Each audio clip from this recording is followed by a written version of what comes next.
A proposal has emerged for a two-story, 50,000 square foot medical office building in the vicinity of Highland Avenue near the highway.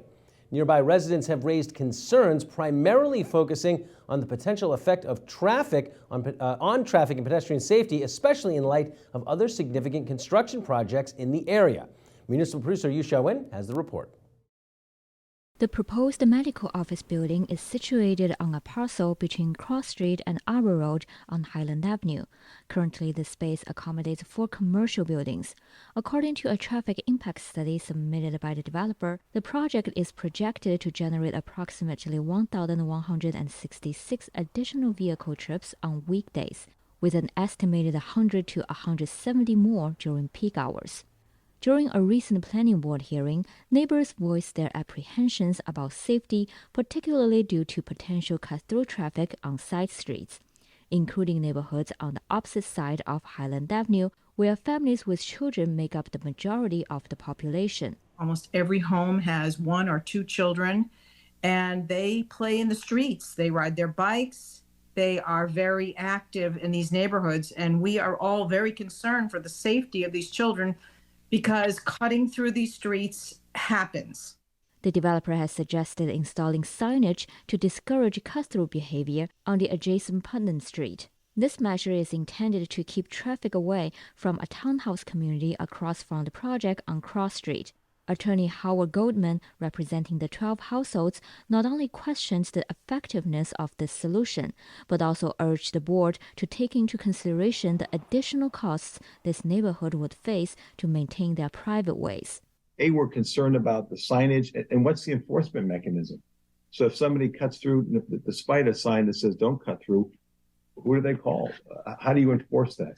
So now with the increase of approximately 1,100 new cars a day, that it's going to be greater use on these private ways. So we would like to hear about the developer's contribution to maintaining the roads, whether it's capital repairs, whether it's snow plowing in the winter, and on and on. With the development of the Highland Innovation Center on the former Muzzy site on the horizon, the resulting congestion from combined traffic has become a major source of frustration. When does it end? What does this turn into?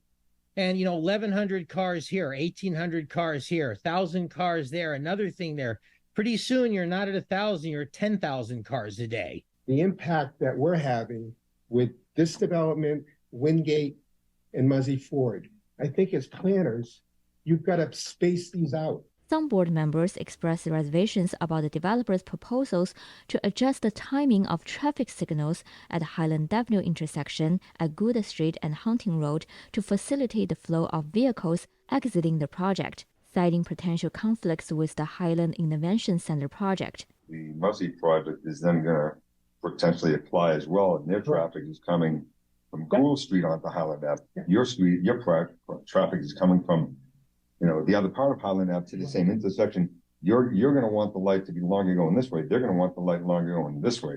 They both can't happen. No, well, they can. Yes, they can. They're fighting each other. They are, but the signal can be retimed to accommodate both. And when that's a part of why our analysis includes their project. The proposed use of the development as a medical office building is permitted by the zoning bylaw, and the project's design adheres to the dimensional requirements. This places the planning board in the position where they cannot simply reject the project or request a smaller scale. The board has, however, chosen to engage an independent traffic engineer to re-evaluate the project's effect on traffic. Planning Board Chair Adam Block told us this assessment may lead to a more effective mitigation plan. In some cases, they'll validate the information, the number of trips seem appropriate, the site circulation seems appropriate, and the distribution of traffic to the site and from the site is reasonable. But they also call out when underlying information is not reasonable, or when site circulation is not reasonable, or if there's undue traffic problems, throughout a neighborhood off-site, but making the way to the project. And the planning board will bring in and have testimony. The next hearing is scheduled for October 3rd. For Needham Channel News, I'm Yu Xiaoyuan.